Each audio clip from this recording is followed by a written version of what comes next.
భగవద్గీత సాంఖ్యయోగం. కర్మణ్యేవాధికారస్తే మా ఫలేషు కదాచన మా కర్మఫల హేతుర్భూర్మాతే సంగోస్త్వ కర్మణి.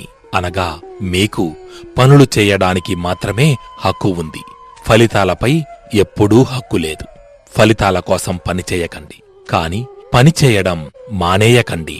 నిజ జీవిత ఉదాహరణకు వస్తే, ఒక విద్యార్థి ఒక క్రియేటివ్ ప్రాజెక్ట్ని 6 నెలలు కష్టపడి పూర్తి చేశాడు.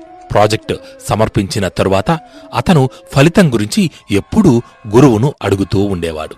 గురువు అతనితో చెప్పారు, నీ ప్రయత్నం చాలా గొప్పది, కాని ఫలితం నీ చేతిలో లేదు. నీవు చేసిన పనిని ఆస్వాదించు, ఫలితం తప్పక మంచిది వస్తుంది. గురువుగారి ఈ మాటల వలన ఆ విద్యార్థి ఫలితం కోసం ఆందోళన చెందడం మానేశాడు. ఇక్కడ నేర్చుకోవలసిన పాఠం ఏమిటంటే, ప్రయత్నంపై దృష్టి పెట్టడం. ప్రయత్నాన్ని మనం నియంత్రించగలం, ఫలితాన్ని కాదు. ఇక అనాసక్తి.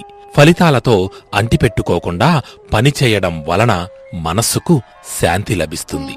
తరువాత కర్తవ్యం వర్సెస్ కోరిక. కర్తవ్యం ముఖ్యం, కోరికలు కాదు. మన దైనందిన జీవితంలో ఈ విషయాన్ని ఎలా అన్వయించుకోవాలో ఓసారి గమనిద్దాం.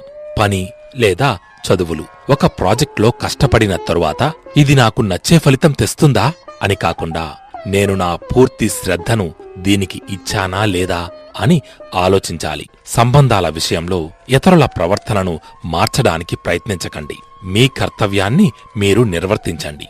ఆధ్యాత్మికత విషయంలో పూజలు లేదా ధ్యానం చేస్తున్నప్పుడు భగవంతుడు నా కోరికలు తీరుస్తాడా అనే ఆలోచనలు మానేయండి. ఆఖరిగా ఒక్క మాట. ఈ శ్లోకం కర్మయోగం అనగా పని ప్లస్ అనాసక్తి యొక్క సారాన్ని బోధిస్తుంది.